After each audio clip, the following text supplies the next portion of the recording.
செயலை விதையுங்கள், பழக்கம் உருவாகும். குணத்தை விதையுங்கள், உங்கள் எதிர்காலம் உருவாகும். ஸ்நேகிதி சுபா சேனல் நேயர்கள் அனைவருக்கும் என்னோட ஆத்மார்த்த வணக்கங்கள். இது உங்கள் தோழி சுபலட்சுமி முத்துக்குமரன். புதுசா ஒரு தொடர் தொடங்க போறோம்.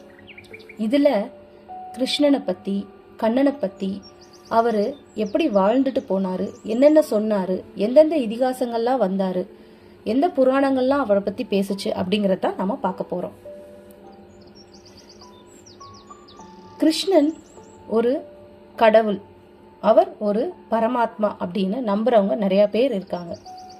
கடவுளை நம்பாதவங்க கூட, அதாவது தனக்கு மேல ஒரு சக்தி இருக்கு, ஆனா அது கடவுள், நீங்க சொல்ற கடவுள் இல்லை அப்படின்னு சொல்றவங்க கூட கிருஷ்ணனை ஒரு விளையாட்டு பையனாவோ இல்ல ஒரு ஆசிரியராவோ இல்ல ஏதோ ஒரு நண்பனாவோ கூட பாக்குறாங்க. அவரை கேள்விப்பட்டு மகிழாதவங்க இல்லவே இல்லை. அப்படி இருக்கும்போது அவரை பத்தின கதையோ ஒரு புராணமோ ஒரு விளக்கமோ யார் மனசையும் தொடாம போகவே போகாது.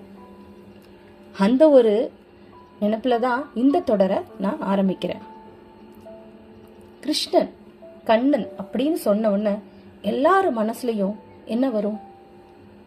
கண்ணை மூடி நம்ம யோசிச்சு பார்த்தோம்னா, கிருஷ்ணா, கிருஷ்ணன் அப்படின்னா கருநீல வண்ண மேனி. நம்ம தொலைக்காட்சியில ஏதாவது ஒரு தொடர் கிருஷ்ணனை பத்தி பார்க்கும்போது பார்த்தா, ஒரு பையனுக்கு கிருஷ்ண வேஷம் போட்டு அவரை நடிக்க வச்சாங்கன்னா அவருக்கு அந்த கருநீல வண்ணத்தை தான் பூசியிருப்பாங்க. தமிழ்ல நம்ம கருநீல வண்ணத்தை கருப்பசாமி அப்படின்னு கூட சொல்லலாம். அதாவது கருப்பா இருக்கிற கடவுள் கருப்பசாமின்னு சொல்லுவாங்க. அதை ஒத்து இருக்க நிறம் தான் கிருஷ்ணனுக்கும். அது ஒரு இரவோட வண்ணம். இரவு மட்டும் இல்லாட்டி என்ன ஆகும்? இதை நம்ம நம்புறோம், இரவு இல்லாம நம்மளால இயங்கவே முடியாதுன்னு. ஆனா இரவோட நிறத்தை கொண்ட கிருஷ்ணன் இல்லாம இயங்க முடியுமா அப்படின்னு கேட்டா, அதுக்கு ரெண்டு பிரிவா நம்ம பிரிஞ்சுக்கிறோம். இல்ல, கிருஷ்ணன் இருக்காரு, அவரை நம்புறோம், அவர் தான் கடவுள் அப்படின்னு சொல்றவங்க ஒரு பிரிவு. இல்ல, கிடையவே கிடையாது, அவர் ஒரு வாழ்ந்துட்டு போன புராண காலத்துல ஒரு குணச்சித்திரம், அவ்வளோதான் அப்படின்னு சொல்றவங்க இன்னொருத்தவங்க. எப்படி இருந்தாலும் பரவாயில்ல, இரவோட நிறத்தை கொண்டவர் கண்ணன். பகல் பொழுதுல உயிர்கள் மண்ணுக்கும் வானத்துக்கும் செயலாற்றுது.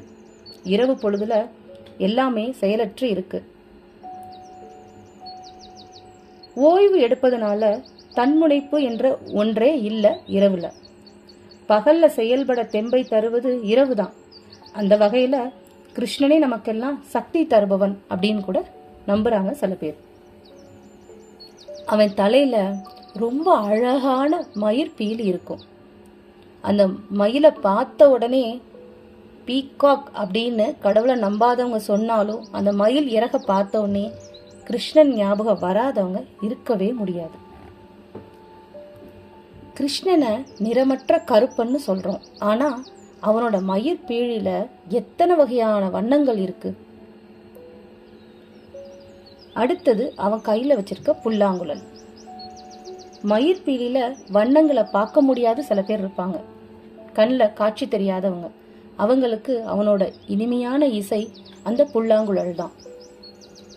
அது காதுகளுக்கு ரொம்ப இனிமையானது.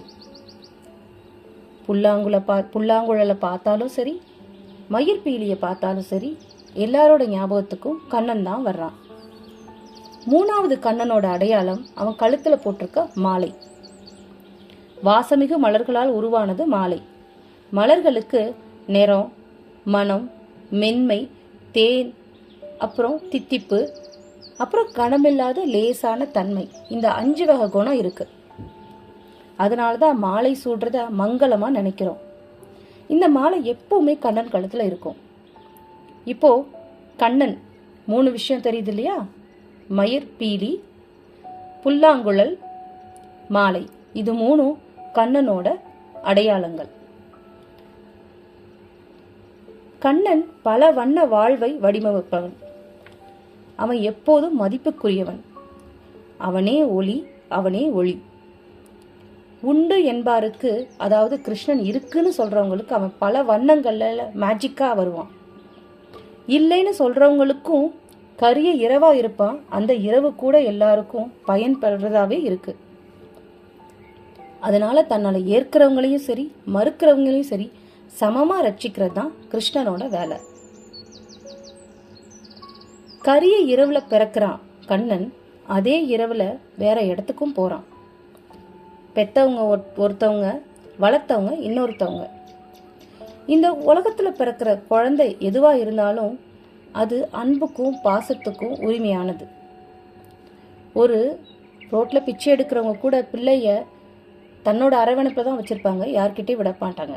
ஆனா கண்ணனும் பிறக்கும் போதே உயிருக்கு ஆபத்தோட பிறந்தவன். இந்த பூமி ஒண்ணுதான்னாலும் இதுல இரவு பகல்னு ரெண்டு இருக்கு. சுவை ஒண்ணுதான், ஆனா இனிப்பு கசப்புன்னு ரெண்டு இருக்கு. மனிதன்னு சொல்றோம், ஆனா ஆண் பெண்ணுன்னு ரெண்டு இருக்கு. மனிதனோட உணர்வு கூட இன்பம் வலின்னு ரெண்டு இருக்கு. நம்ம தொடுற உணர்வுல கூட சூடு குளிர்ச்சின்னு ரெண்டு இருக்கு. இப்படி எல்லாமே ரெண்டு தன்மையாவே இருக்கு. ஒன்ன புரிஞ்சுக்கணும்னா இன்னொன்னு கண்டிப்பா நமக்கு தெரியணும். வலி தெரிஞ்சாதான் இன்பம் தெரியும், இரவு தெரிஞ்சாதான் பகல் தெரியும், இனிப்பு தெரிஞ்சாதான் கசப்பும் தெரியும். இப்படி ஒன்னு தொடர்பு இருக்கு, ஆனா ரெண்டுமே நமக்கு தேவைப்படுது. கண்ணனை நம்ம உற்று பார்க்கும்போது அவன் ஏற்காத கதாபாத்திரங்களே கிடையாது.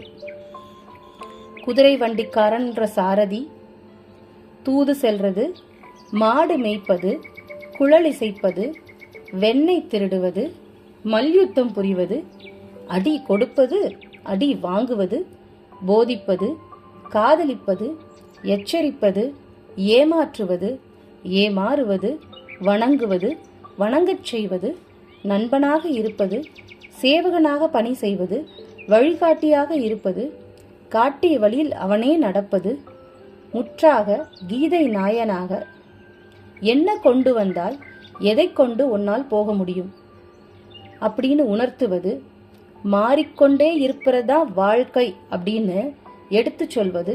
இப்படி ரெண்டு வகையா அவன் நடந்துக்கிறான். எப்படி ரெண்டு வகை? ஒன்று கீதை நாயகனா கேட்டான், என்ன கொண்டு வந்தா எதை கொண்டு போக போகிறாய்னு. இன்னொரு என்ன சொல்றான், மாறிக்கிட்டே இருக்கதான் வாழ்க்கை, அதனால அதையும் மாறிக்கிட்டே இருங்க அப்படின்னு சொல்றான். ஸோ ரெண்டு வகையா நடந்துக்கிறான். நடப்பவை எல்லாமே நன்மைதான். இதை உணர்றது சாமானியனால கண்டிப்பா முடியாது.